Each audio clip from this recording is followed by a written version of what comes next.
밤마다 이렇게 계속 하다가는 정말 죽을 수도 있겠다는 생각을 했습니다. 그날 밤, 그가 또 눈빛을 보내는 순간 오싹한 전율이 제 등골을 타고 올라왔습니다. 물론 처음엔 모든 것이 완벽했습니다. 20살이라는 나이 차를 뛰어넘은 사랑, 저희들만의 소중한 시간들. 하지만 그것은 얼마 가지 못했습니다. 이렇게 가다가는 제 인생이 함께 무너져 내릴 수 있겠다는 생각을 했거든요. 그렇게 매일매일을 불안에 떨며 지냈습니다. 안녕하세요. 올해로 67이 된 정혜숙이라고 합니다. 저는 이 나이가 되도록 단 한 번도 사랑을 의심해 본 적이 없습니다. 그런 제가 20살 어린 남자와 재혼한 후 겪게 된 충격적인 이야기를 여러분들께 들려드리려고 합니다. 사연 시작에 앞서 구독과 좋아요 버튼을, 알림 설정까지 해주시면 더 많은 인생 사연을 가장 먼저 만나보실 수 있습니다. 모두 무료이니 마음껏 눌러주시면 감사하겠습니다. 그럼 이야기를 시작하겠습니다. 남편과 저는 젊은 시절부터 만나 가정을 꾸렸고 수십 년을 함께 했습니다. 그 긴 세월 동안 우리는 서로를 의지하며 살았지요. 하지만 새해 전 남편이 갑작스러운 병으로 세상을 떠나면서 저는 홀로 남겨졌습니다. 외롭긴 했지만 자식들은 모두 독립했고 경제적으로도 부족함 없이 살아갈 수 있었습니다. 남편이 남긴 작은 건물과 적지 않은 연금 덕분에 평온한 노후를 보낼 수 있었지요. 큰딸 미경이는 늘 걱정스러운 목소리로 전화를 걸어왔습니다. 엄마, 우리 집에서 같이 살면 어때요? 혼자 계시는 게 너무 걱정돼요. 저는 항상 같은 대답을 했습니다. 괜찮아, 미경아. 엄마는 이 집에 추억이 있어. 아버지와의 기억이 담긴 이 공간을 아직은 떠날 수 없어. 하지만 사람의 마음이란 참 간사한 것 같습니다. 처음에는 혼자 살아가는 게 괜찮다고 생각했지만 시간이 흐를수록 적막이 저를 감싸기 시작했습니다. TV를 틀어놓아도 허전했고 공원을 산책하며 부부가 함께 손을 잡고 걷는 모습을 볼 때면 알 수 없는 쓸쓸함이 몰려왔습니다. 혜수가, 넌 언제까지 혼자 살 생각이니? 다시 누군가를 만나봐도 괜찮잖아. 어느 날 저녁 오랜 친구 선영이가 찾아와 그렇게 말했을 때 저는 쓴웃음을 지으며 대답했습니다. 이 나이에 누가 나를 봐주겠어. 그리고 난 남편 외에 다른 사람은 생각해 본 적이 없어. 그래도 혼자 있는 게 얼마나 외로운데 우리 동창회에 나오기라도 해봐. 사람들 좀 만나면서 지내. 남편을 떠나보내고 5년이 흐르면서 저는 혼자 살아가는 것에 익숙해졌다고 생각했습니다. 아침이면 혼자 커피를 내리고 오후에는 동네 도서관이나 공원, 벤치에 앉아 책을 읽거나 지나가는 사람들을 바라보곤 했죠. 사람들과의 접촉을 최소화한 채 조용한 삶을 살아가던 저는 그 누구도 제 마음에 들어올 수 없을 거라 생각했습니다. 막내 아들 태훈이 명절에 찾아왔을 때는 저를 꼭 안아주며 말했습니다. 엄마, 건강하게 지내고 계시죠? 아버지가 떠나신 후 너무 마음 닫고 사시는 것 같아 걱정이에요. 저는 아들의 등을 토닥이며 미소 지었습니다. 걱정 마. 엄마는 괜찮아. 내 인생을 살아갈 방법은 내가 찾을게. 두렵지 않다고 말하면 거짓말일 거예요. 나이 들어 다시 누군가를 만난다는 건 여러모로 부담스러운 일이니까요. 하지만 그보다 더 무서운 건 이 적막함과 함께 끝까지 가야 한다는 생각이었습니다. 그래서 저는 매일 아침 거울을 보며 스스로에게 말했어요. 괜찮아, 혜수가. 너는 혼자서도 잘 살 수 있어. 저는 단단한 마음으로 하루하루를 보냈습니다. 비가 오나 눈이 오나 늘 같은 시간에 일어나 집을 정리하고 식사를 챙기고 산책을 나갔습니다. 결혼 생활 동안 남편과 함께 했던 모든 일상들을 혼자서도 계속 이어나갔어요. 비록 옆자리가 비어 있더라도 그 공간을 채우는 것은 제 의지와 단단한 마음이었습니다. 가끔 남편의 오래된 친구 김종석 씨가 집에 들러 안부를 물을 때면 그는 늘 걱정스러운 눈빛으로 물었습니다. 혜숙 씨, 정말 괜찮소? 남편이 가고 나서 많이 힘들지 않소? 저는 항상 같은 대답을 했습니다. 고마워요. 종석 씨. 하지만 이제 저는 혼자서도 잘 살 수 있어요. 걱정 마세요. 가끔 밤이 깊어 침대에 누우면 옆자리가 비어 있다는 사실이 몰려와 가슴을 짓눌렀습니다. 그럴 때면 저는 남편과 함께 찍은 사진을 꺼내 바라보곤 했어요. 세월의 흔적이 묻어나는 사진 속에서 우리의 행복했던 순간들을 되새기며 잠을 청했습니다. 여보, 보고 계세요? 저 잘 지내고 있어요. 하지만 가끔은 너무 보고 싶어요. 어느새 저는 그런 나날들에 익숙해졌습니다. 외로움도 익숙해지면 또 하나의 일상이 되는 법이니까요. 하지만 그 익숙함 속에서도 저는 단 한 번도 사랑을 의심하지 않았습니다. 남편과의 사랑이 진실했던 것처럼 이 세상에는 여전히 진실한 사랑이 존재한다고 믿었습니다. 사람은 때로 혼자인 것이 편할 때가 있습니다. 누구의 눈치도 볼 필요 없고 자신만의 시간을 온전히 가질 수 있으니까요. 하지만 인간은 결국 외로움을 견디지 못하는 존재인지도 모릅니다. 아무리 단단한 마음을 가졌다 해도 결국은 누군가의 온기를 그리워하게 됩니다. 저는 그것을 인정하고 싶지 않았습니다. 이제 제 나이에 누군가를 새롭게 만난다는 것은 불가능하다고 생각했으니까요. 하지만 삶은 때로 우리의 예상을 뛰어넘는 선물을 주기도 합니다. 제가 단 한 번도 사랑을 의심하지 않았기에 운명은 저에게 또 다른 기회를 준비하고 있었는지도 모릅니다. 그때 운명이 제게 작은 변화를 선물했습니다. 처음엔 아주 미미한 그러나 제 인생을 뒤바꿀 만한 기적 같은 만남이었어요. 매주 화요일과 목요일 저는 동네 도서관에 가는 습관이 있었습니다. 집에 있는 것보다는 조용한 도서관에서 책을 읽으며 시간을 보내는 게 외로움을 덜어주었거든요. 그날도 평소처럼 자리를 잡고 소설책을 읽고 있었습니다. 바로 그때였어요. 높은 책장 앞에서 허리를 굽혀 책을 고르던 한 남자가 제게 다가왔습니다. 혹시 그 책 무라카미 하루키의 상실의 시대인가요? 제가 한참 찾고 있던 책인데요. 중년의 남자였습니다. 단정한 옷차림에 부드러운 미소를 짓고 있었어요. 처음 보는 얼굴이었지만 어딘가 친근한 느낌이 들었습니다. 제가 읽고 있던 책을 보며 말을 건넨 것이었습니다. 저는 조금 놀라 책 표지를 확인했습니다. 표지가 비슷해서 잠시 착각했네요. 죄송합니다. 요즘 도서관에서 그 책을 찾고 있거든요. 그는 정중하게 고개를 숙이며 사과했습니다. 그리고는 잠시 망설이더니 제 옆자리가 비어 있어서 앉아도 되겠냐고 물었어요. 도서관이 꽤 붐비던 날이라 자리가 많지 않았던 까닭이었죠. 저는 당연히 괜찮다고 했습니다. 그렇게 우리는 나란히 앉아 각자의 책을 읽기 시작했습니다. 1시간쯤 지났을까? 그가 조용히 책을 덮고 저를 바라보더니 말을 건넸습니다. 실례지만 그 책 재미있으신가요? 저도 다음에 읽을 책을 찾고 있어서요. 순간 낯선 사람과 대화하는 것이 어색했지만 오랜만에 누군가와 책에 대해 이야기한다는 게 나쁘지 않았습니다. 우리는 서로 읽었던 책들에 대해 이야기를 나누었고 어느새 도서관 폐관 시간이 다가오고 있었습니다.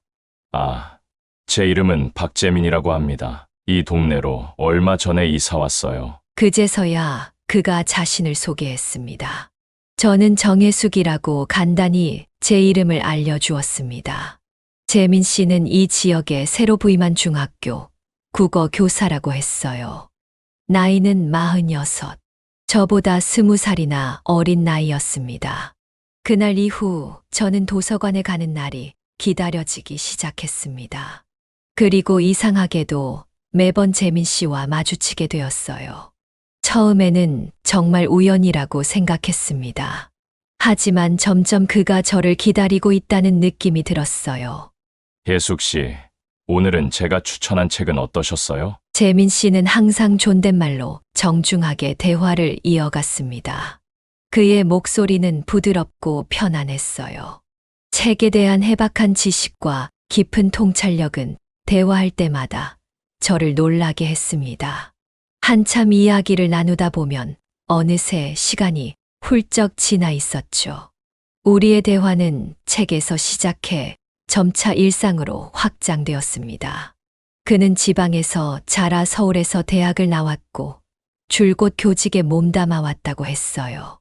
한 번도 결혼하지 않았다는 말에 저는 조금 놀랐습니다. 그처럼 성실하고 배려심 깊은 사람이 왜 혼자인지 의아했거든요. 저는 제 시간을 온전히 학생들에게 쏟고 싶었어요. 그러다 보니 어느새 이 나이가 되었네요. 후회는 없습니다만 가끔은 외롭기도 해요. 그의 솔직한 고백에 저도 모르게 마음이 움직였습니다. 서로의 외로움을 나누는 순간 이상하게도 그 외로움이 조금 가벼워지는 느낌이었어요. 도서관 말고도 우리는 점차 카페에서 만나기도 하고 가끔은 동네 산책로를 함께 걷기도 했습니다. 그는 항상 제 옆에서 천천히 걸음을 맞추며 제 이야기에 귀 기울여 주었습니다. 처음으로 나는 누군가에게 내 이야기를 들려주고 싶다는 생각이 들었어요. 처음엔 단순한 대화 상대였는데 어느새 그의 문자나 전화를 기다리고 있는 제 모습을 발견했습니다. 오랫동안 얼어붙어 있던 제 마음에 따스한 봄바람이 불어오는 것 같았어요. 이런 감정이 사랑일까요? 나이 들어 다시 느끼는 설렘이 부끄럽고 어색했지만 부정할 수 없었습니다. 책 한 권으로 시작된 우연한 만남이 내 삶의 작은 빛을 비추기 시작했으니까요. 도서관에서의 첫 만남 이후 재민 씨와 저는 자연스럽게 서로의 일상 속으로 스며들었습니다. 처음에는 주 2회 도서관에서만 마주치던 것이 어느새 거의 매일 만나는 사이가 되었어요. 그것도 정말 우연처럼요. 아침 산책을 나가면 공원 벤치에 앉아 책을 읽고 있는 그와 마주쳤고, 장을 보러 나가면 슈퍼마켓에서 장바구니를 든 그의 모습을 발견했습니다. 마치 운명이 우리의 발걸음을 일부러 겹치게 하는 것 같았어요. 혜숙 씨, 혹시 평소에 어떤 음악을 즐겨 들으세요? 제가 어제 찾은 옛날 재즈 음반이 있는데 듣고 싶으시면 다음에 가져올게요. 그의 물음은 언제나 깊이가 있었습니다. 단순히 날씨나 건강을 묻는 인사치레가 아니라 제 내면을 들여다보는 듯한 질문들이었어요. 제가 40년 넘게 살아오면서 한 번도 생각해보지 않았던 것들을 묻곤 했죠. 인생의 가장 행복했던 순간, 가장 아름다웠던 풍경, 가장 감동적이었던 문장 같은 것들을요. 처음에는 그저 대답하기 어색했지만 곧 저는 그와의 대화에서 특별한 즐거움을 느끼게 되었습니다. 짧은 시간이었지만 우리의 대화는 늘 깊었어요. 사소한 일상에서부터 삶의 철학까지 말이 끊어질 새 없이 이어졌습니다. 어느 날 그는 제게 조심스럽게 물었습니다.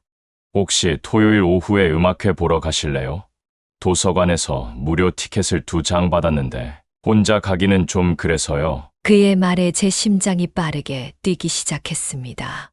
도서관이나 우연히 마주치는 장소가 아닌 약속을 잡고 만나자는 제안이었으니까요.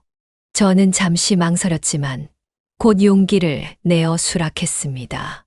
그렇게 우리는 처음으로 공식적인 만남을 가졌어요. 음악회는 단순한 피아노 연주였지만 그날의 모든 순간이 특별하게 느껴졌습니다.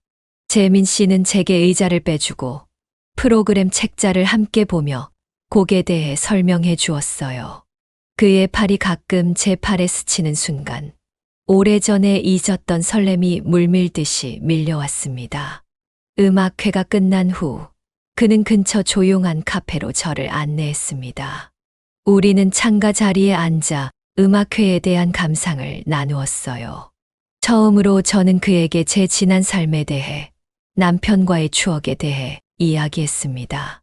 그동안 누구에게도 꺼내지 못했던 이야기들이 자연스럽게 흘러나왔어요. 저도 비슷한 경험이 있어요. 제가 젊었을 때 사랑했던 사람이 있었는데 여러 이유로 함께하지 못했죠. 그때 느꼈던 상실감이 저를 오랫동안 붙들고 있었어요. 하지만 지금 생각해보면 그 아픔도 제 삶의 한 부분이었던 것 같아요. 그의 진솔한 고백에 저는 묘한 위로를 받았습니다. 우리는 서로의 상처와 기쁨을 나누며 어느새 카페의 밖은 어둠이 내려앉고 있었어요. 그가 저를 집까지 바래다 주겠다고 했을 때 저는 처음으로 누군가의 배려의 따뜻함을 느꼈습니다. 집 앞에 도착해서 그는 쑥스러운 표정으로 말했습니다. 오늘 정말 즐거웠습니다. 다음에 또 이런 기회가 있다면 함께 해 주실 수 있을까요? 저는 무슨 말이 나올지 몰라 그저 고개를 끄덕였습니다. 그 순간 제 얼굴이 붉어지는 것을 느꼈어요. 마치 소녀처럼 말이죠. 그가 인사를 하고 돌아선 후 저는 한참 동안 그 자리에 서 있었습니다. 집 안에 들어와 거울을 바라보니 제 얼굴에는 오랫동안 볼 수 없었던 미소가 어려 있었어요. 마치 얼어붙었던 호수에 봄바람이 불어와 물결을 일으키듯. 오랫동안 꽁꽁 숨겨두었던 제 마음에도 잔잔한 파도가 일기 시작했습니다. 그날 밤 저는 오랜만에 일기를 썼습니다. 오늘 나는 다시 살아있음을 느꼈다라고요. 그것은 단순한 설렘이나 호감을 넘어서 제 삶에 다시 의미가 생겨나는 순간이었습니다. 재민 씨와의 만남은 짧았지만 깊었고 그 깊이는 제 마음 깊숙한 곳까지 스며들고 있었습니다. 음악회 이후로 저와 재민 씨의 만남은 더 잦아졌습니다. 더 이상 우연을 가장한 만남이 아닌 서로를 보기 위한 약속이 되었어요. 주말마다 함께 전시회에 가거나 공원을 산책했고 가끔은 그의 집에서 그가 직접 요리한 저녁을 먹기도 했습니다. 하지만 제 마음 한편에는 항상 불안함이 자리 잡고 있었어요. 저는 66, 그는 46. 20살이나 차이 나는 우리 관계를 주변에서는 어떻게 볼까 두려웠습니다. 무엇보다 내 마음을 온전히 인정하기가 쉽지 않았어요. 어느 날 큰딸 미경이가 갑자기 집에 찾아왔습니다. 평소와 달리 표정이 어두웠어요. 엄마, 이웃들 말로는 엄마가 요즘 젊은 남자와 자주 어울린다면서요. 혹시 그 사람, 엄마 재산 때문에 접근한 거 아닌지 걱정돼요. 딸의 말에 가슴이 철렁 내려앉았습니다. 저는 재민 씨와의 관계를 자식들에게 말하지 않았는데 소문이 퍼진 모양이었어요. 저는 딸에게 그저 친구일 뿐이라고 얼버무렸지만 미경이의 염려는 쉽게 가라앉지 않았습니다. 엄마, 난 엄마가 행복했으면 해요. 하지만 그 사람이 정말 엄마를 위하는 사람인지 확실한가요? 이 나이에 그런 어린 사람이 다가오는 건 솔직히 조금 의심스러워요. 딸이 돌아간 후 저는 한참을 생각했습니다. 재민 씨와 만날 때마다 느끼는 설렘과 행복이 진짜인지 아니면 오랜만에 누군가에게 받는 관심에 착각하는 것인지 혼란스러웠어요. 다음 날 저는 용기를 내어 재민 씨에게 제 고민을 털어놓았습니다. 그는 제 말을 끝까지 듣고 나서 진지한 눈빛으로 말했습니다. 예숙 씨, 저도 처음에는 우리 사이의 나이 차이가 신경 쓰였어요. 하지만 시간이 지날수록 그것보다 더 중요한 게 있다는 걸 깨달았습니다. 우리가 함께 있을 때 느끼는 편안함과 행복, 그리고 서로를 이해하는 마음이요. 그의 말에 제 마음이 조금씩 열리기 시작했습니다. 그는 이어서 말했습니다. 저는 혜숙 씨의 미소가 좋고, 삶을 대하는 태도가 좋고, 책을 읽을 때 집중하는 모습이 좋습니다. 그 모든 것들이 제게는 나이보다 훨씬 중요해요. 제가 혜숙 씨의 재산이나 다른 것을 바라고 접근했다면 이렇게 긴 시간 마음을 드러내지 않았을 거예요. 그의 진심 어린 고백에 제 눈에는 눈물이 고였습니다. 하지만 여전히 확신이 서지 않았어요. 마음은 그를 믿고 싶었지만 이성은 계속해서 의심했습니다. 시간이 더 필요했어요. 그날 이후로도 우리는 계속 만났지만 저는 항상 일정한 거리를 유지했습니다. 그는 그런 제 마음을 이해하는 듯 조급해하지 않고 기다려 주었어요. 봄이 지나고 여름이 왔습니다. 어느 무더운 날, 그가 제게 특별한 제안을 했어요. 예숙 씨, 이번 주말에 바다에 다녀오면 어떨까요? 하루만요. 아침 일찍 출발해서 저녁에 돌아오는 여행이요. 머뭇거리는 제게 그는 부드럽게 덧붙였습니다. 그냥 바다를 보고 싶어서요. 예숙 씨와 함께라면 더 특별할 것 같아서 혹시 부담스러우시면 괜찮습니다. 결국 저는 그 제안을 받아들였습니다. 바다에 도착해서 파도 소리를 들으며 모래사장을 걸을 때 저는 오랜만에 진정한 자유를 느꼈어요. 인생의 모든 무게가 잠시 내려놓인 듯 했습니다. 석양이 물드는 바다를 바라보며 그가 조용히 제 손을 잡았습니다. 처음으로 저는 그 손을 뿌리치지 않았어요. 예숙 씨, 저는 당신을 사랑합니다. 우리 앞에 놓인 시간이 얼마나 될지는 모르지만 그 시간을 함께 보내고 싶어요. 예숙 씨의 모든 걱정과 불안을 이해합니다. 하지만 제 마음만큼은 진실이라는 걸 알아주셨으면 해요. 바다의 끝없는 수평선을 바라보며 저는 깨달았습니다. 그에게 사랑이라는 단어를 허락하기까지 저를 망설이게 했던 것은 나이 차이가 아니라 제 자신의 두려움이었다는 것을요. 새로운 사랑에 대한 또다시 누군가를 잃을지도 모른다는 그리고 행복해도 될지에 대한 두려움이었습니다. 그날 저녁 돌아오는 차 안에서 저는 조용히 그의 손을 잡았습니다. 그건 모든 말보다 더 명확한 제 답이었어요. 20살 차이를 뛰어넘어 저는 그가 건네는 사랑을 받아들이기로 결심했습니다. 바다에서의 그날 이후 저와 재민 씨의 관계는 급속도로 깊어졌습니다. 그의 진심 어린 고백을 받아들인 후 저는 오랜만에 설렘과 행복으로 가득 찬 나날을 보냈어요. 온종일 그의 문자만을 기다리고 그와의 통화, 한 통의 하루가 환해지는 경험은 마치 소녀 시절로 돌아간 듯 했습니다. 재민 씨는 자식들에게도 정중하게 인사를 건넸어요. 처음에는 아들 태훈이도 딸 미경이도 의심의 눈초리로 그를 대했습니다. 특히 미경이는 노골적으로 재산 문제를 걱정했지요. 하지만 시간이 지나면서 재민 씨의 진정성은 조금씩 제 가족들의 마음도 녹여내기 시작했습니다.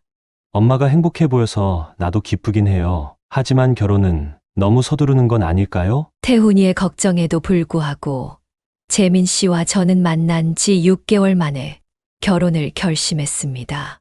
나이 들어오는 사랑이 더 소중했기에 남은 시간을 더 의미 있게 보내고 싶었어요. 결혼식은 간소하게 진행했습니다. 가족들과 가까운 친구들만 초대해 작은 예식장에서 치렀어요. 식장에서 재민 씨는 한결같이 다정했습니다. 제 손을 꼭 잡고 눈빛으로 사랑을 전하며 모든 순간을 특별하게 만들어 주었어요. 하객들의 축하 속에서 우리는 새로운 출발을 약속했습니다. 하지만 결혼식이 끝나고 집으로 돌아온 그날 밤 무언가 달라졌습니다. 신혼집은 제가 오랫동안 살아온 아파트였습니다. 남편을 잃은 후에도 이 집에서 살아왔기에 익숙한 공간이었지만 오늘만큼은 모든 것이 새롭게 느껴졌어요. 이제부터 이 집에서 재민 씨와 함께 새로운 인생이 시작되는 것이니까요. 오늘 정말 행복했어요. 우리 결혼식 너무 아름다웠죠? 저는 부드러운 미소를 지으며 그에게 말을 건넸습니다. 하지만 재민 씨의 반응은 평소와 달랐어요. 그는 무뚝뚝하게 고개만 끄덕일 뿐 제 눈을 마주치지 않았습니다. 욕실에서 샤워를 마치고 나왔을 때 저는 충격적인 광경을 마주했습니다. 재민은 침대에 앉지도 않고 방 구석의 의자에 홀로 앉아 있었어요. 평소의 따뜻한 눈빛은 사라지고 무표정한 얼굴로 창밖만 바라보고 있었습니다. 여보, 왜 그러고 있어요? 무슨 일 있어요? 제 물음에 그는 천천히 고개를 돌렸습니다. 그의 눈빛에서 저는 설명하기 어려운 낯설음을 느꼈어요. 마치 지금까지 알아온 그 사람이 아닌 전혀 다른 누군가를 보는 것 같았습니다. 아니에요. 그냥 실감이 나지 않아서요. 그의 말은 겉으로는 자연스러웠지만 목소리의 깃든 냉랭함은 숨길 수 없었습니다. 제 등줄기로 한기가 스쳐 지나갔어요. 방 안의 공기가 순식간에 얼어붙는 것 같았습니다.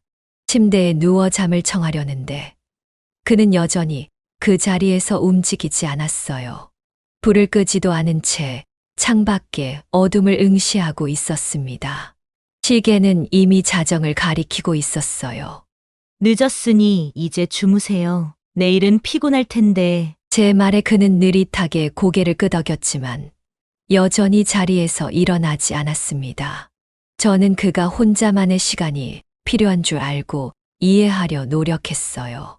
결혼이라는 큰 변화가 그에게도 부담이 될 수 있으니까요. 하지만 깊은 밤, 잠을 이루지 못하고 뒤척이다 문득 눈을 떴을 때, 저는 그가 침대 끝에 앉아 저를 내려다보고 있는 것을 발견했습니다. 어둠 속에서도 그의 시선이 느껴졌어요. 차갑고 날카로운, 제가 알던 다정한 눈빛과는 전혀 다른 시선으로요. 여보, 왜 안 자고 있어요? 제 목소리는 떨리고 있었습니다. 그는 대답 없이 가만히 저를 바라볼 뿐이었어요. 그 순간 저는 본능적으로 알았습니다.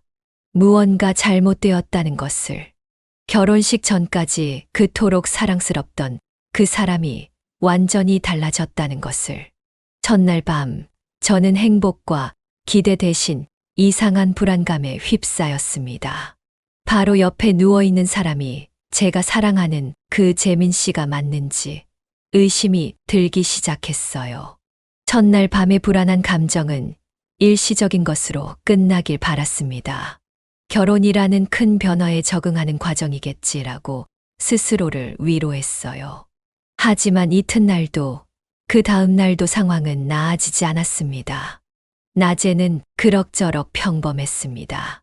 재민 씨 아침에 일어나 커피를 내리고 신문을 읽고 학교로 출근했어요. 저녁에 돌아와서는 식사를 함께하고 간단한 대화도 나눴죠. 하지만 그의 눈빛은 이전과 달랐습니다. 따뜻함 대신 어딘가 계산적인 차가움이 깃들어 있었어요. 문제는 밤이었습니다. 우리가 함께 침대에 누운 후 그는 결코 잠들지 않았어요. 처음에는 불면증이라고 생각했습니다. 하지만 그의 호흡은 고르고 안정적이었고 눈은 선명하게 열려 있었어요. 마치 의도적으로 깨어 있는 것 같았습니다. 여보, 잠이 안 와요? 내일 학교에 늦지 않을까 걱정되네요. 제 물음에 그는 지친 미소를 지으며 대답했습니다. 걱정 마세요. 전 원래 잠이 많지 않아요. 그의 대답은 간단했지만 저는 그것을 믿기 어려웠습니다. 데이트할 때는 한 번도 그런 얘기를 하지 않았으니까요. 게다가 잠을 자지 않는 것뿐만이 아니었습니다. 그는 밤새도록 미동도 하지 않고 누워있거나 때로는 침대 가장자리에 앉아 창밖을 바라보곤 했어요.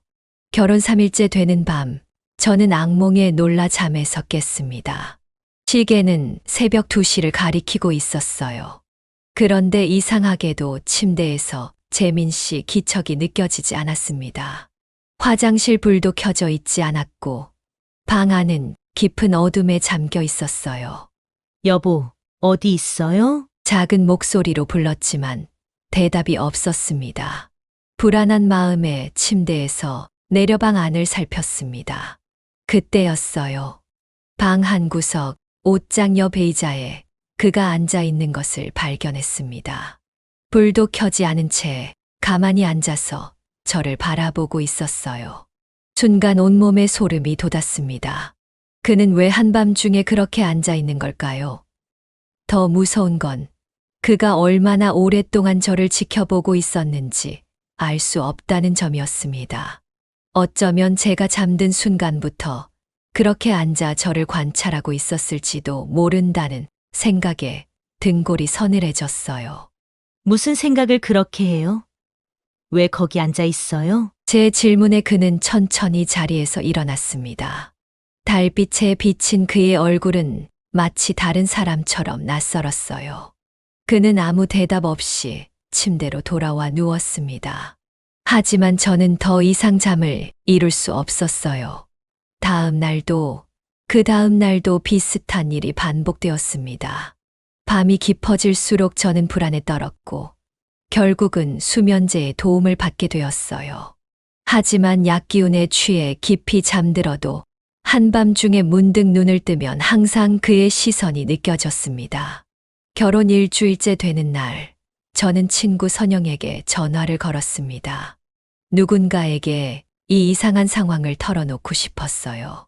하지만 말을 꺼내려는 순간 망설여졌습니다. 이건 너무 비현실적이고 기이한 일이었으니까요. 그래서 그저 안부만 물은 채 전화를 끊었습니다. 그날 밤도 예외 없이 재민 씨는 잠들지 않았습니다. 이번에는 제가 먼저 물었어요. 당신은 왜 밤에 잠을 자지 않아요?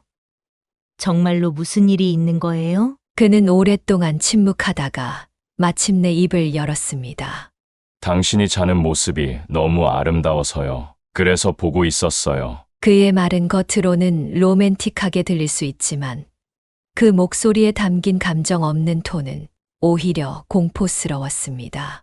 그것은 사랑의 표현이 아니라 마치 관찰자의 냉정한 진술 같았어요. 이제 저는 밤이 오는 것이 두려워졌습니다. 그가 침대에 누우면 가슴이 조여들었고 등을 돌려 누우면 그의 시선이 제 등 뒤로 파고드는 느낌이 들었어요. 때로는 그가 가만히 앉아 저를 바라보고 있고 때로는 방 안을 서성이고 가끔은 저희 서랍을 뒤지는 소리가 들렸습니다. 밤이 될 때마다 집 안의 공기는 무거워졌고 숨쉬기조차 힘들었습니다. 저는 점점 수면 부족으로 지쳐갔고 낮에도 정신을 차리기 어려웠어요. 하지만 가장 무서운 건 이런 상황이 언제까지 계속될지 알 수 없다는 것이었습니다. 밤마다 잠들지 않고 저를 지켜보는 남자. 그는 제가 사랑했던 그 재민 씨가 맞을까요? 아니면 전혀 다른 누군가일까요? 이 질문이 제 머릿속을 맴돌면서 저는 점점 깊은 불안의 늪으로 빠져들었습니다. 불안한 나날이 이어지는 가운데 저는 잠자리에 들기가 두려워졌습니다. 매일 밤 눈을 감으면 그의 시선이 느껴졌고 깊은 잠을 이루지 못한 채 새벽녘에 놀라 깨기를 반복했어요. 하지만 이 모든 불안함은 곧 현실로 드러나게 될 예정이었습니다. 결혼 2주째 되던 날, 저는 병원에 들러 정기 검진을 받았습니다. 오랫동안 혈압약을 복용해왔기에 3개월마다 한 번씩 검진을 받는 것이 습관이었어요. 검진을 마치고 접수대를 지나는데 간호사가 저를 불러 세웠습니다. 정혜숙님, 지난번에 남편분께서 요청하신 검사 결과지는 잘 받으셨나요? 순간 제 귀를 의심했습니다. 제 남편이요? 어떤 검사 결과를 말씀하시는 건가요? 간호사는 컴퓨터 화면을 확인하며 말했습니다. 지난주에 남편분께서 오셔서 정혜숙님의 모든 건강검진 기록과 특히 최근 신장 검사 결과를 요청하셨어요. 보호자가 요청하셔서 복사본을 드렸는데 혹시 모르고 계셨나요? 가슴이 철렁 내려앉았습니다. 재민 씨는 제게 한마디도 하지 않고 제 의료 기록을 가져갔던 거예요. 게다가 심장 검사 결과라니. 저는 심장에 특별한 문제가 없었는데 왜 그런 것을 확인하려 했을까요? 집으로 돌아오는 길, 머릿속은 혼란스러웠습니다. 왜 그가 제 건강 상태를 몰래 조사하는 것일까? 설마 제가 아프길 바라는 건 아닐까? 상상만으로도 등골이 오싹해졌습니다. 그날 저녁 재민 씨는 학교 회의가 있다며 늦게 돌아온다고 했습니다. 저는 홀로 집에 남아 그의 행동에 대해 곰곰이 생각했어요. 그리고 의심이 점점 커져갔습니다. 만약 그가 제 건강 기록을 가져갔다면 다른 것은 어떨까요? 용기를 내어 그의 서재를 살펴보기로 했습니다. 평소에는 들어가지 않던 곳이었지만 이제는 확인해야 할 필요성을 느꼈어요. 서재 책상 위는 깔끔하게 정리되어 있었습니다. 하지만 서랍을 열자 놀라운 것들이 나왔습니다. 첫 번째 서랍에는 제 모든 건강검진 결과와 의료, 기록이 정리되어 있었어요. 그 중에는 제가 한 번도 본 적 없는 서류들도 있었습니다. 두 번째 서랍에는 더 충격적인 것들이 있었습니다. 제 명의의 통장 사본, 보험 증서, 그리고 제가 소유한 건물의 등기부등본까지. 모든 재산 관련 서류가 완벽하게 정리되어 있었습니다. 가장 충격적인 것은 세 번째 서랍이었어요. 거기에는 저와 남편의 보험 계약서가 있었는데 저는 그런 보험에 가입한 적이 없었습니다. 제 이름으로 된 고액의 생명보험이었고 수익자는 박재민으로 되어 있었어요. 머릿속이 하얘졌습니다. 심장이 미친 듯이 뛰었고 숨이 턱 막혔습니다. 이건 단순한 의심을 넘어선 명백한 증거였어요. 그는 처음부터 제 재산을 노리고 있었던 것이고 더 끔찍한 것은 제 목숨까지 노리고 있을지도 모른다는 사실이었습니다. 서류들을 원래대로 정리하고 떨리는 손으로 서재를 나왔습니다. 시계는 이미 저녁 9시를 가리키고 있었어요. 곧 그가 돌아올 시간이었습니다. 저는 평소처럼 행동하기로 했습니다. 그에게 제가 알게 된 사실을 눈치채게 할 수는 없었으니까요. 현관문이 열리는 소리가 들렸습니다. 재민 씨가 들어오며 밝게 인사했지만 이제 그 미소는 가면처럼 느껴졌습니다. 오늘은 좀 어떠세요? 얼굴이 안 좋아 보이네요. 그의 목소리에는 진심 어린 걱정이 담겨 있는 것 같았지만 저는 이제 그 진심이 무엇을 향한 것인지 알고 있었습니다. 그것은 저에 대한 걱정이 아니라 자신의 계획에 차질이 생길까 하는 걱정이었을 테니까요. 괜찮아요. 그냥 좀 피곤해서요. 저는 최대한 평소와 같은 목소리로 대답했습니다. 그날 밤도 그는 잠들지 않고 저를 지켜보았습니다. 하지만 이제 그 시선의 의미를 알게 된 저에게는 단순한 불안감이 아닌 공포가 가득했습니다. 침대에 누워 잠을 청하며 저는 생각했습니다. 이대로 가다가는 정말 위험할지도 몰라. 내일 반드시 무언가 조치를 취해야 해. 그리고 저는 절대 들키지 않게 재민 씨의 실체를 더 파헤쳐 보기로 결심했습니다. 다음 날 아침이 밝았습니다. 재민 씨는 평소처럼 일어나 출근 준비를 했어요. 그의 행동엔 이상한 점이 없어 보였습니다. 평소와 같이 양복을 차려입고 커피를 한 잔 마시고 제게 작별 인사를 했습니다. 하지만 저는 이제 그 모든 일상적인 모습이 가면일 뿐이라는 것을 알고 있었습니다. 그가 나간 후 저는 바로 행동에 옮겼습니다. 우선 소지품을 챙겨 선영이의 집으로 가려고 했지만 마지막으로 더 확실한 증거를 찾고 싶었어요. 어제 발견한 서류들만으로는 그가 제 생명을 위협할 정도의 계획을 세웠다고 확신하기 어려웠으니까요. 서재를 다시 한번 꼼꼼히 살폈습니다. 그리고 우연히 그의 노트북을 발견했습니다. 평소에는 가져가던 노트북을 오늘은 놓고 갔네요. 노트북에 암호가 걸려 있을 거라 생각했지만 의외로 쉽게 열렸습니다. 화면에는 이메일 프로그램이 켜져 있었고 그가 주고받은 메일들이 보였습니다.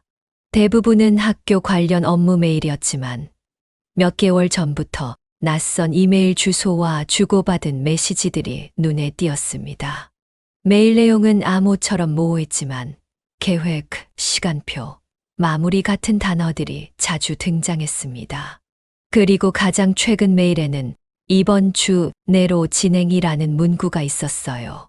심장이 빠르게 뛰기 시작했습니다. 그가 무슨 계획을 가지고 있는지 정확히는 모르지만 시간이 얼마 남지 않았다는 것만은 분명했습니다. 그때 노트북에서 알림음이 울렸습니다. 새 이메일이 도착한 거예요. 발신자는 그 낯선 주소였습니다. 이메일에는 단 한 줄, 오늘 밤 준비됐나? 라고만 쓰여 있었습니다.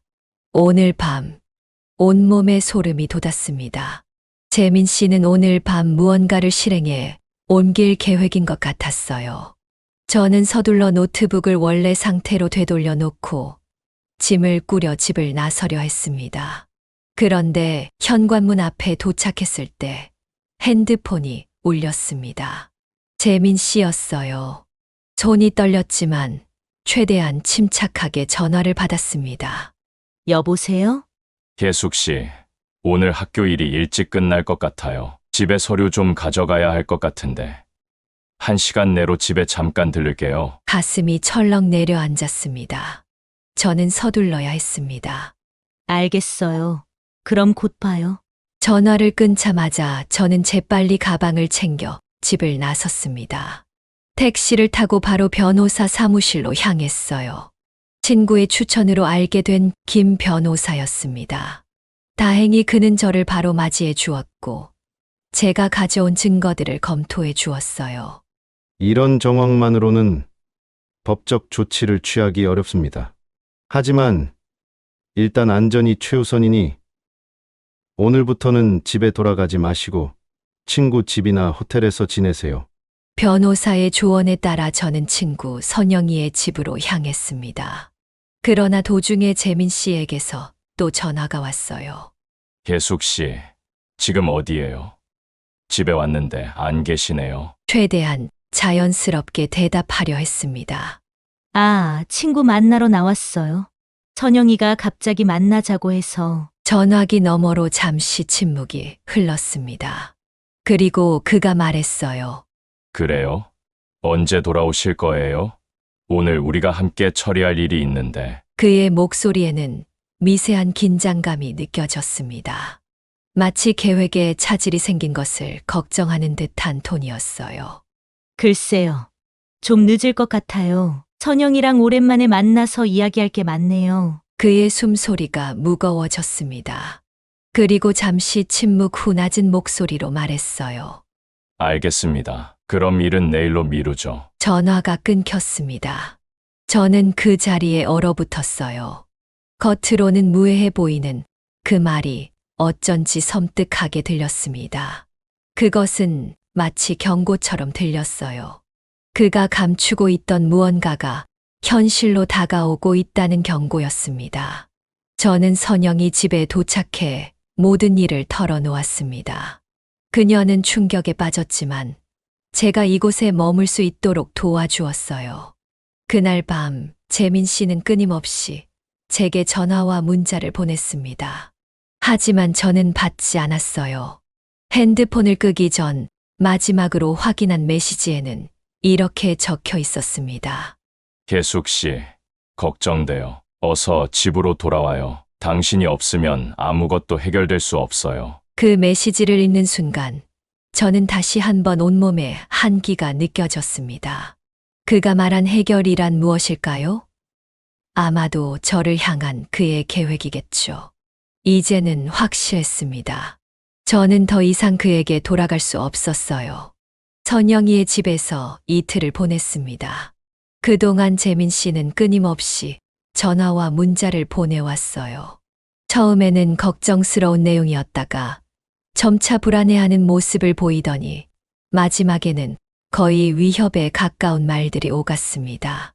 계숙 씨, 꼭 해야 할 일이 있어요. 당신이 없으면 모든 게 엉망이 돼요. 집으로 돌아오세요. 내가 찾아갈까요? 어디 있는지 알려주지 않으면 경찰에 신고할 수밖에 없어요. 문자들을 보면서도 저는 그에게 돌아갈 생각이 없었습니다. 하지만 집에 두고 온 중요한 서류들이 걱정되었어요. 특히 제 통장과 인감 도장, 그리고 부동산 관련 서류들이 마음에 걸렸습니다. 선영아, 나 잠깐 집에 다녀와야겠어? 재민 씨가 출근한 시간에 몰래 가서 필요한 것만 가져올게. 선영이는 걱정스러운 얼굴로 만류했지만 저는 결심했습니다. 재민 씨가 학교에 있는 오전 시간에 재빨리 다녀오기로 했어요.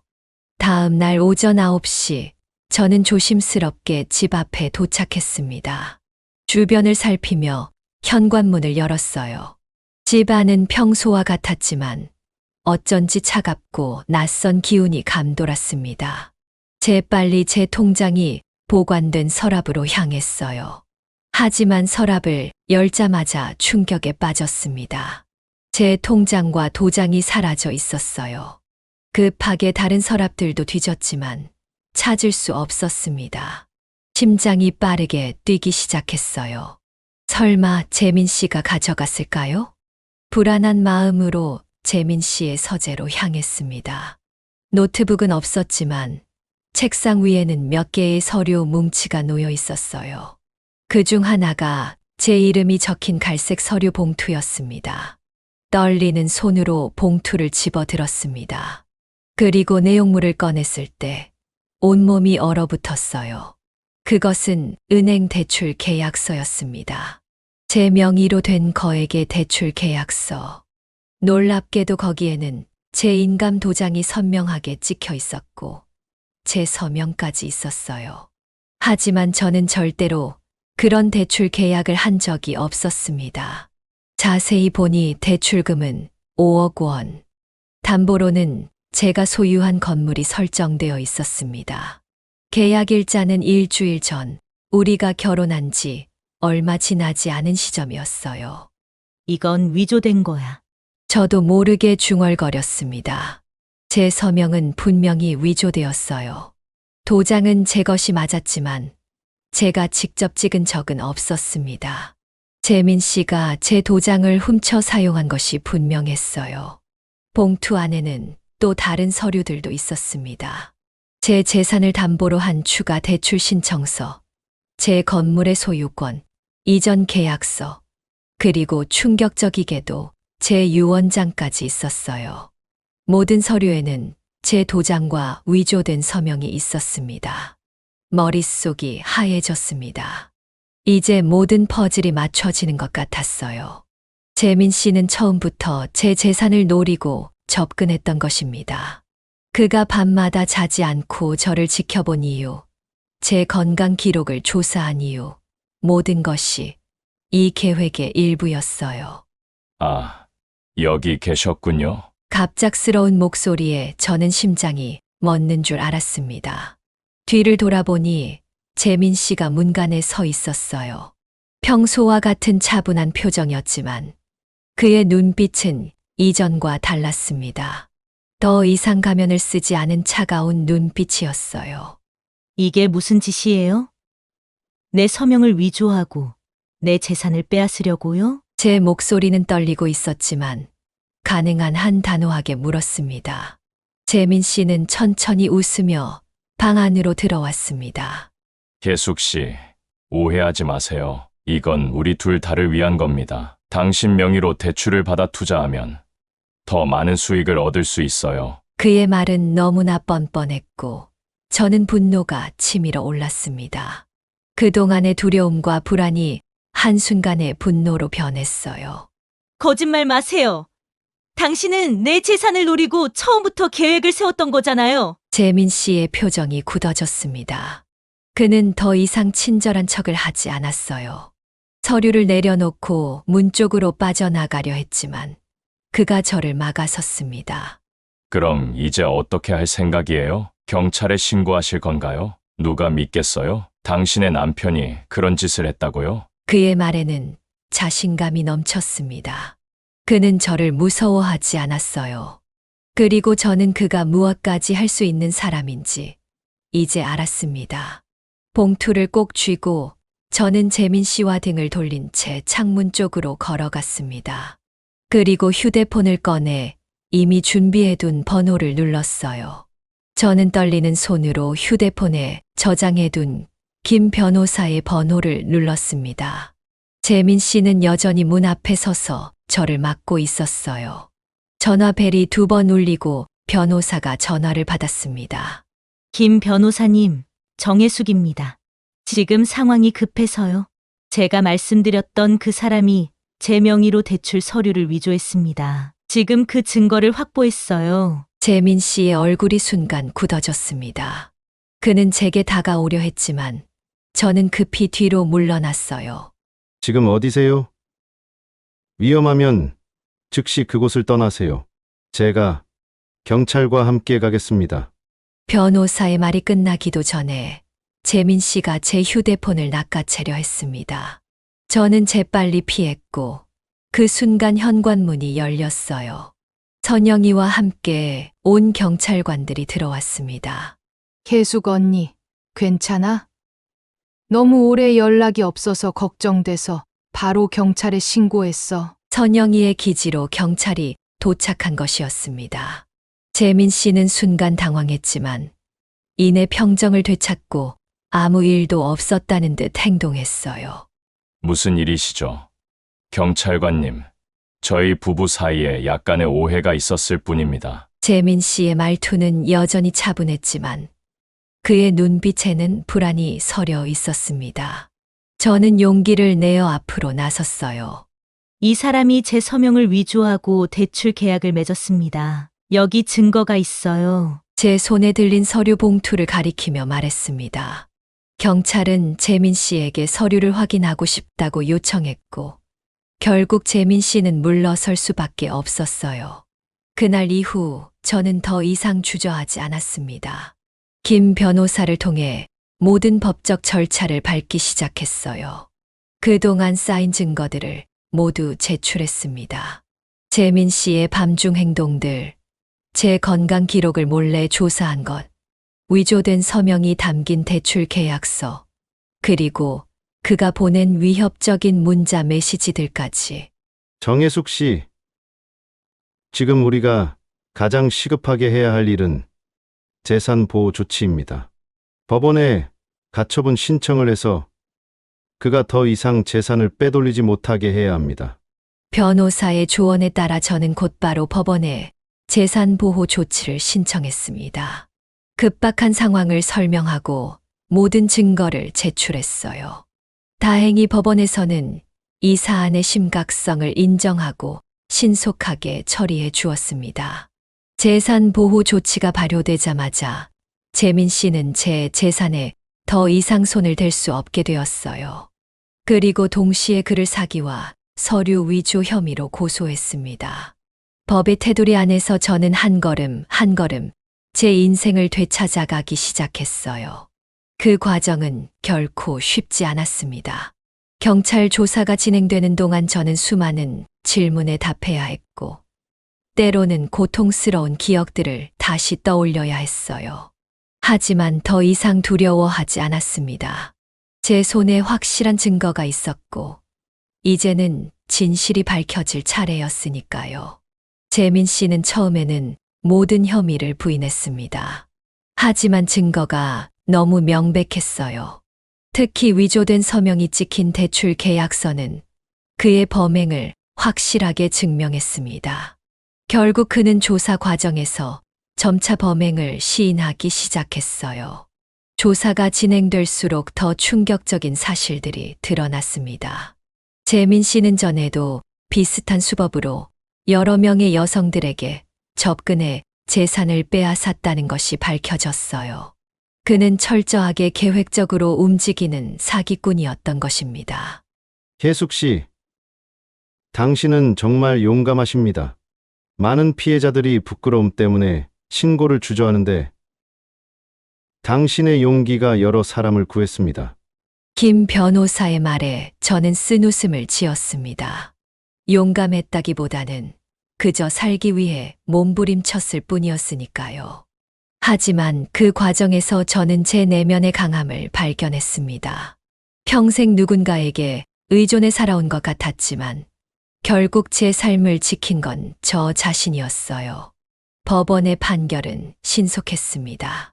재민 씨는 사기와 서류 위조 혐의로 실형을 선고받았고 저는 모든 재산을 지킬 수 있었어요. 더불어 이혼 절차도 빠르게 진행되었습니다. 이제 저는 다시 혼자가 되었습니다. 하지만 이번에는 달랐어요. 더 이상 외롭다고 느끼지 않았습니다. 오히려 자유롭고 강해진 제 모습을 발견했으니까요. 누군가의 사랑에 의존하지 않아도 저는 충분히 행복하게 살아갈 수 있다는 것을 깨달았습니다. 그리고 무엇보다 이제 밤이 오는 것이 두렵지 않았습니다. 더 이상 누군가가 어둠 속에서 저를 지켜보는 공포는 없었으니까요. 저는 편안하게 잠들 수 있게 되었고, 아침에는 새로운 하루를 기대하며 눈을 뜨게 되었습니다. 재민 씨가 체포된 지 석 달이 지났습니다. 그동안 저는 법원에 여러 번 출석하여 진술하고 증거를 제출했어요. 경찰 조사를 통해 더 많은 사실이 드러났습니다. 재민 씨는 저 외에도 다른 3명의 여성에게 비슷한 수법으로 접근했다고 해요. 그중 2명은 재산을 빼앗기고 1명은 의심스러운 상황에서 사망했다는 충격적인 사실까지 밝혀졌습니다. 오늘은 드디어 최종 선고가 내려지는 날이었습니다. 저는 법정으로 향하며 복잡한 감정에 사로잡혔어요. 그를 다시 마주하는 것이 두렵기도 했지만 이제 모든 것이 끝난다는 안도감도 있었습니다. 법정에 들어서자 저는 재민 씨의 모습을 볼 수 있었어요. 그는 피고인석에 앉아 있었습니다. 구치소 생활이 길어지면서 얼굴은 수척해 보였지만 그의 태도는 여전히 당당했어요. 저와 눈이 마주치자 그는 미소를 지었습니다. 마치 아무 일도 없었던 것처럼 우리가 여전히 사랑하는 부부인 양 행동하는 모습이 소름 끼쳤어요. 재판이 시작되고 검사는 최종 구형을 했습니다. 사기, 서류 위조, 그리고 다른 피해자들의 사례까지 포함하여 중형을 구형했어요. 그리고 마지막으로 재민 씨에게 최후 진술 기회가 주어졌습니다. 그는 천천히 일어나 법정을 둘러보았습니다. 그리고 갑자기 이전과는 완전히 다른 목소리로 말하기 시작했어요. 존경하는 재판장님, 저는 억울합니다. 이 모든 것은 정혜숙 씨와의 사랑에서 시작된 일입니다. 제가 그녀를 진심으로 사랑했고 그녀의 재산을 위해 최선을 다한 것뿐입니다. 그의 말에 법정이 술렁였습니다. 저는 분노로 떨리는 손을 꽉 쥐었어요. 어떻게 아직도 그런 거짓말을 할 수 있는지 이해할 수 없었습니다. 하지만 곧 그의 태도가 바뀌었어요. 재판장의 날카로운 질문에 그는 점점 동요하기 시작했습니다. 그리고 마침내 모든 가면이 벗겨지는 순간이 왔습니다. 그래요. 내가 그들을 이용했습니다. 하지만 그들은 이용당할 만했어요. 외로움에 목마른 여자들은 쉬운 먹잇감이었죠? 내가 조금만 다정하게 대해주면 모든 것을 내어주려 했으니까요. 법정이 순간 얼어붙었습니다. 재민 씨의 진짜 목소리, 진짜 감정이 드러난 순간이었어요. 그의 얼굴에는 더 이상 부드러운 미소가 아닌 냉소와 경멸이 가득했습니다. 당신들이 나를 단죄할 수 있을 것 같아요? 난 단지 이 사회의 약점을 이용했을 뿐입니다. 나이 들어 외로운 여자들의 약점을요. 경비원들이 그를 제지하려 했지만 그는 계속해서 소리를 질렀어요. 저를 손가락으로 가리키며 으름장을 놓기도 했습니다.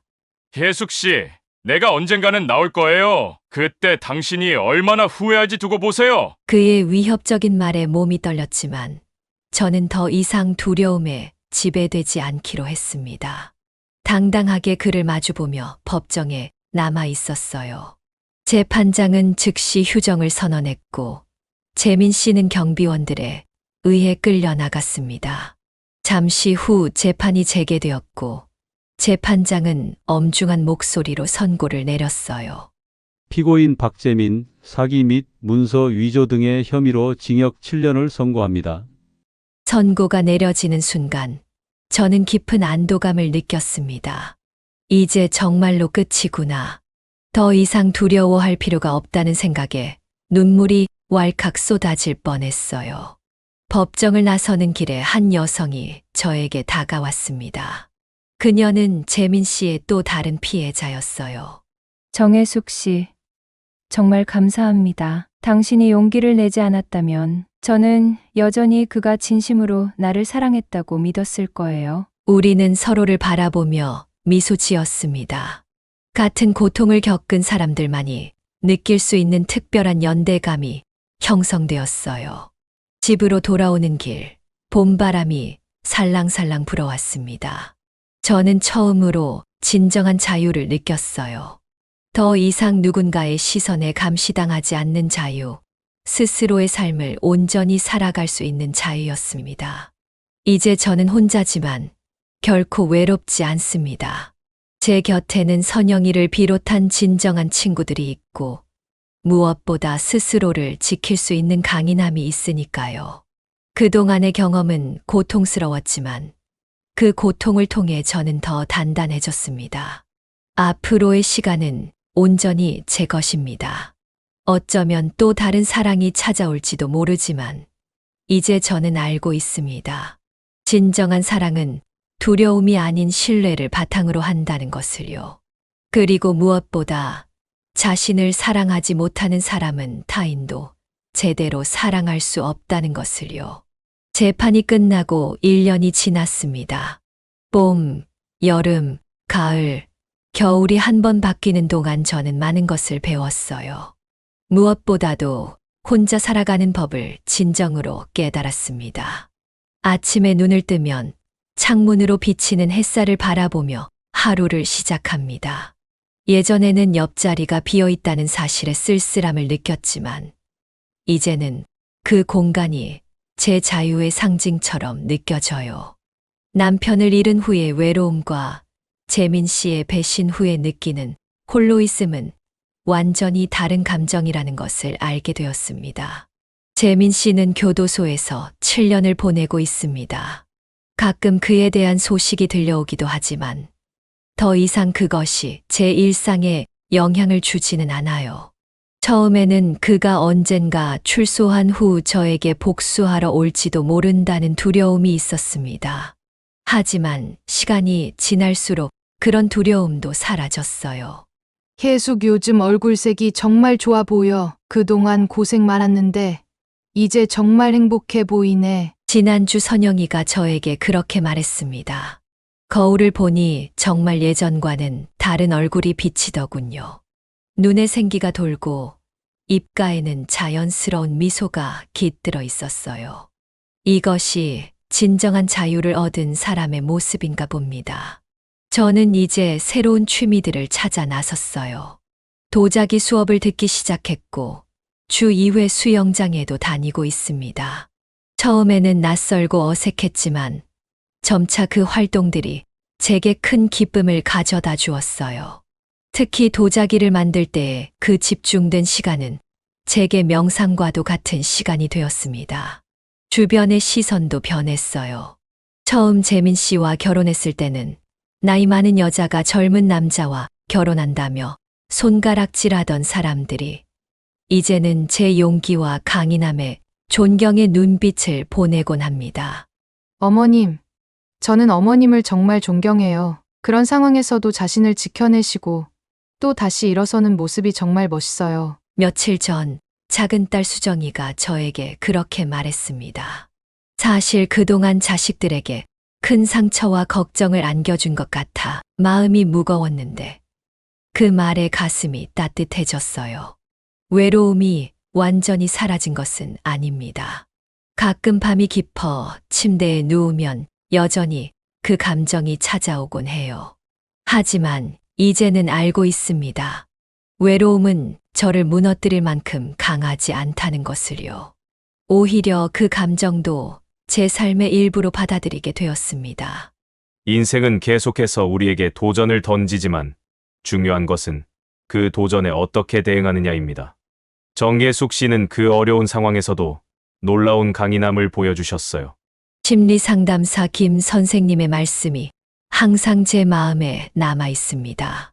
재판이 끝난 후 저는 잠시 심리 상담을 받았어요. 그것은 제가 스스로를 치유하는 과정에서 큰 도움이 되었습니다. 어제는 오랜만에 공원을 산책했습니다. 과거에 재민 씨와 처음 만났던 그 벤치에 다시 앉아보았어요.